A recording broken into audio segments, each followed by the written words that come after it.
Hi, everyone.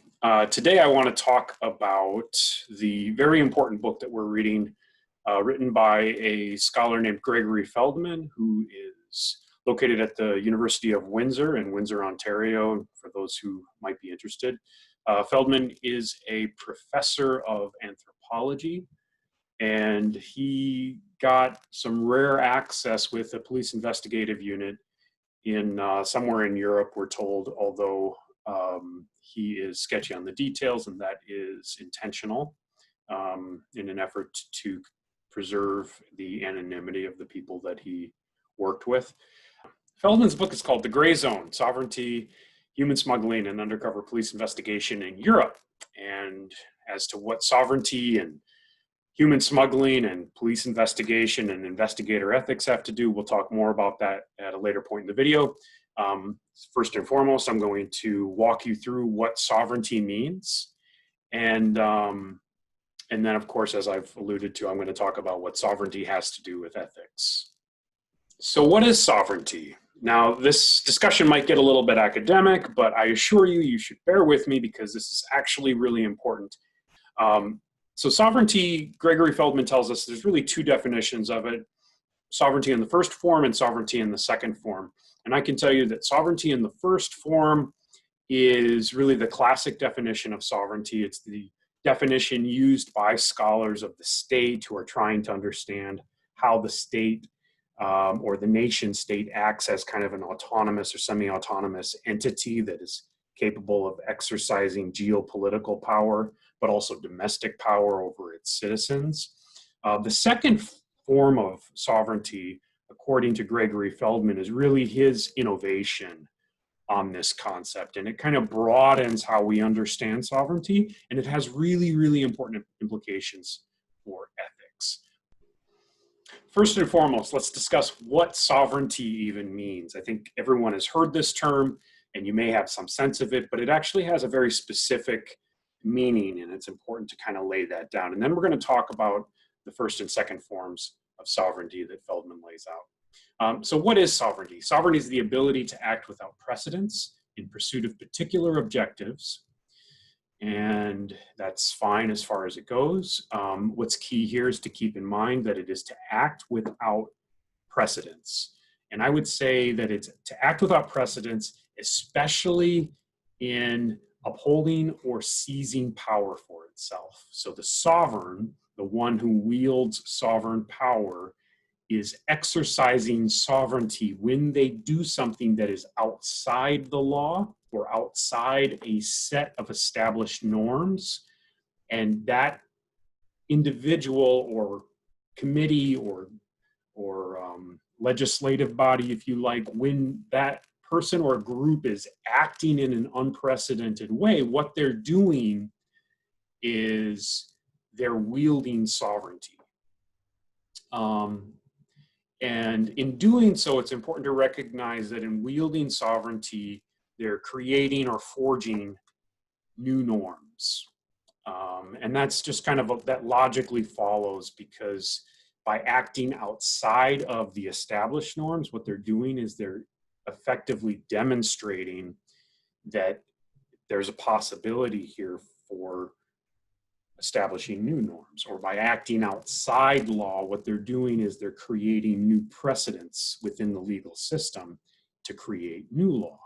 And it's the entity, again, that does that acts without precedent, that is the sovereign. Okay, so Gregory Feldman makes the argument that there's really two sovereign forms.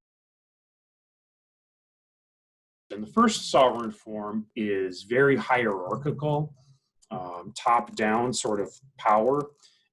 Characteristically, the first sovereign form, it vertically arranges then people in terms of their power.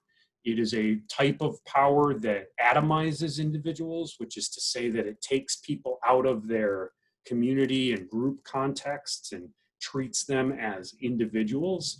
If it's an oppressive power, it will equally oppress individuals. It abstracts people because it fails to kind of recognize them for their diversity. And what Gregory Feldman kind of talks about to really illustrate how this first sovereign form is working is he talks about bureaucracies and the way that we're all given social security numbers, and we become kind of numbers or cogs in a large impersonal bureaucratic system.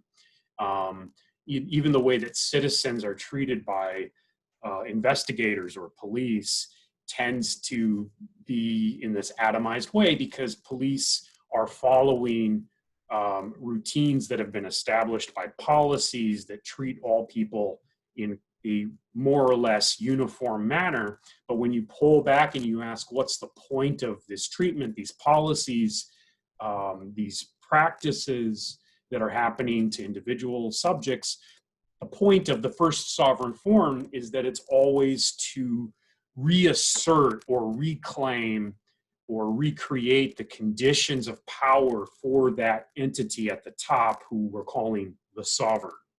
So that's the first sovereign form.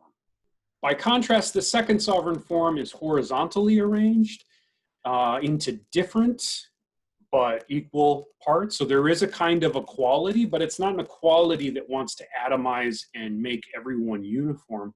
It's a kind of equality that says we're going to come at this as equals, although of course we have differences, we have different talents, we have different capacities.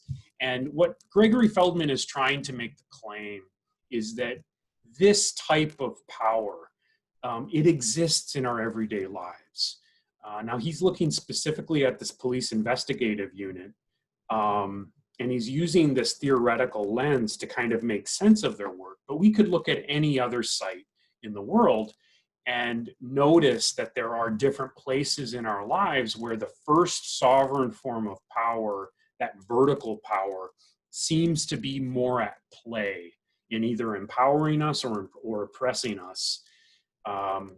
And there are other places in our lives where there's really a second sovereign form, which is, again, horizontal, treating people differently but essentially equal, empowering people to make their own ethical decisions based on their relationships to others.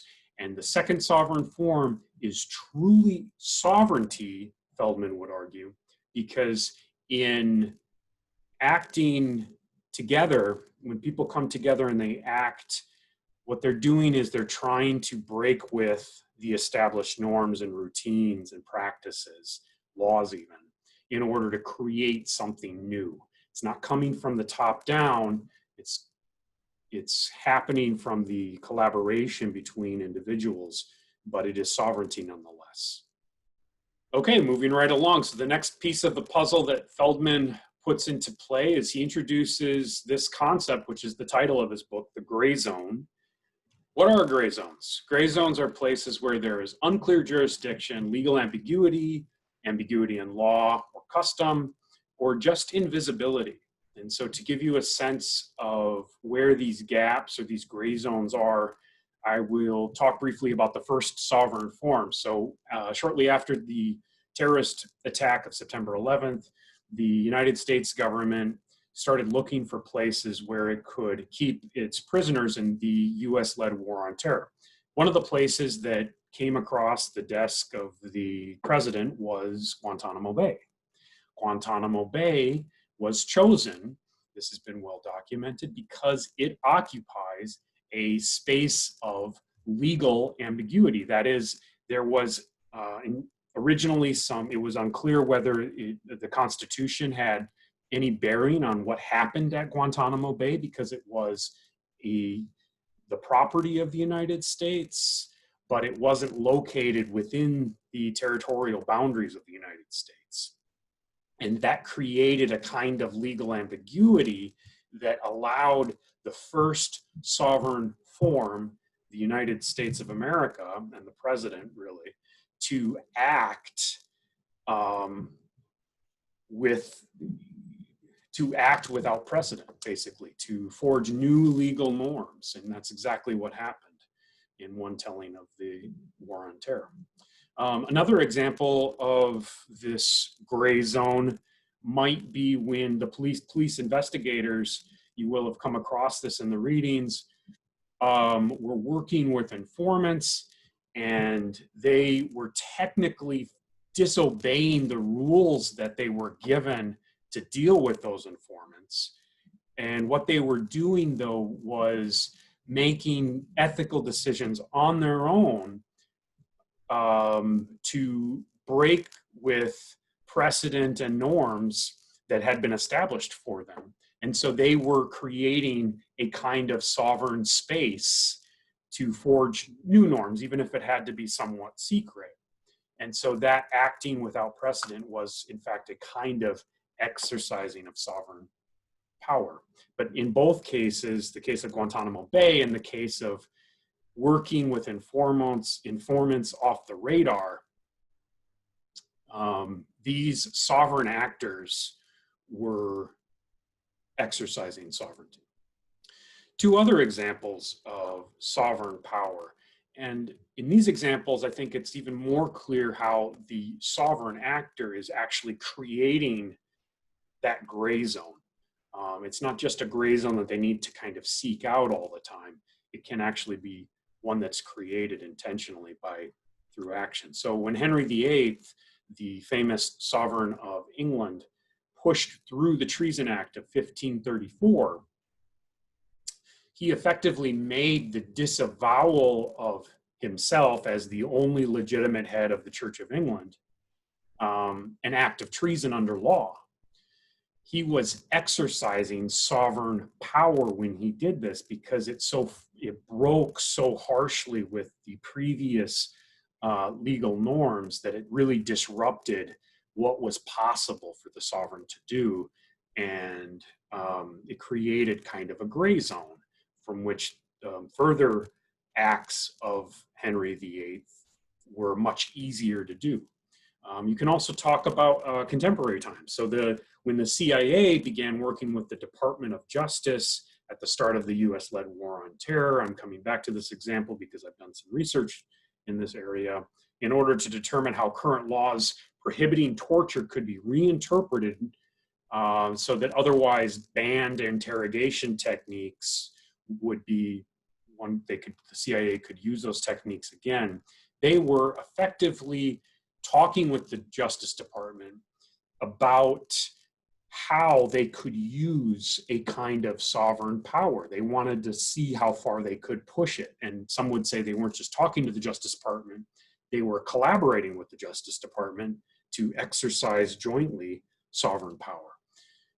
So that's another example. And again, in creating that legal ambiguity about what was torture and what wasn't torture, when we'd had for decades a more or less persistent definition of what was permissible and what wasn't, they were creating a gray zone so that they could, after making harsh interrogation techniques or torture once again permissible, they could continue to chip away at different parts of the law to move it where they needed it to be, so that they were creating law more than law was containing the activity that they did.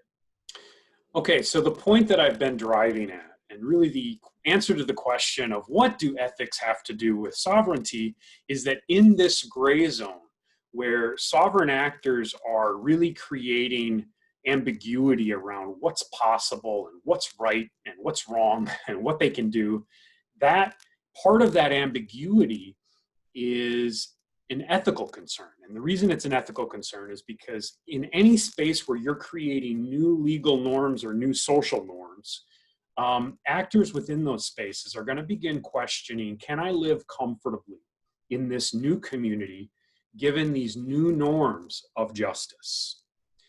And that is an ethical question at its very core. Remember that the definition that we used of ethics was that ethical questions have to do with people through the faculty of thinking, attempting to reach inner agreement with themselves about codes of conduct, about rules, and whether they can justify, whether they can be okay with acting in particular ways.